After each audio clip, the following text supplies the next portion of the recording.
tends to emphasize the Spanish cultural roots of Latin American countries to the exclusion of indigenous cultural influences.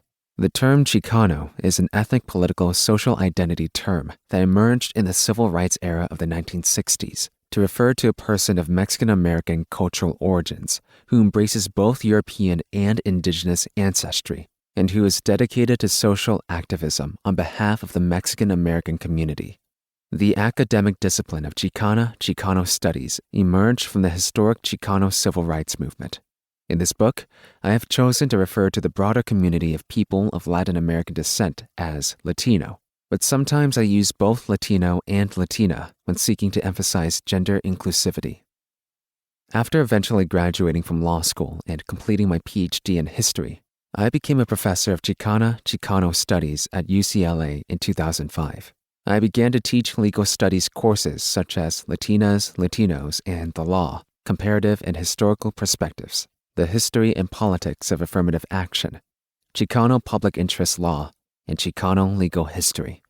As reflected in their various titles, these courses explore the wide-ranging experiences of Latinas and Latinos within the American legal system over the past 2 centuries.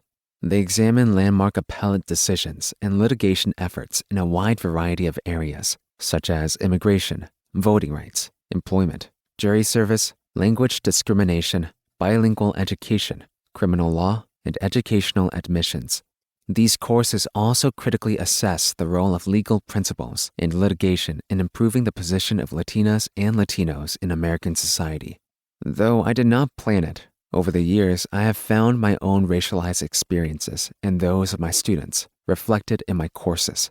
Xenophobia? Check. Language discrimination? Check. Employment discrimination? Check. Educational segregation? Double check. Racial profiling by police? Triple check. It is the stories of my students, both at UCLA and at extramural campus ministry, that have impacted me the most. I will never forget Angelica. Angelica grew up in an immigrant family. She was a strong student who earned admission to a good local university. After beginning her college studies, however, she quickly became battered by experiences of injustice. One day, Angelica's mom was rushed to the local hospital.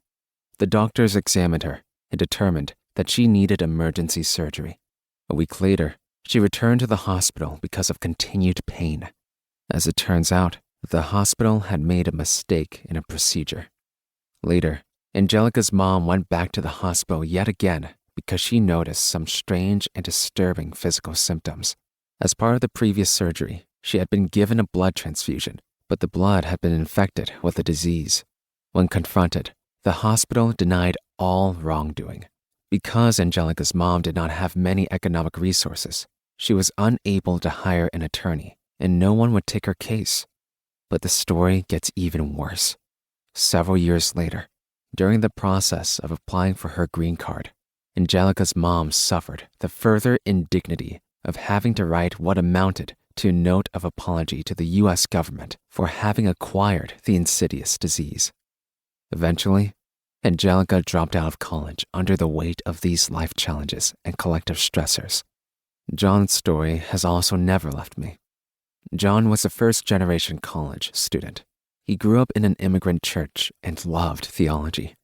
John was an undocumented student who had beaten all the odds by getting accepted into an Ivy League school as a freshman. A caring high school teacher helped sponsor John for his first year of study. But like Angelica, John became distracted by racist structural and systemic forces that were beyond his control and struggled to maintain his academic focus. In one conversation, John shared about family members who had been wrongly deported after reporting a crime to the local police. In a separate incident, John's father was also later deported.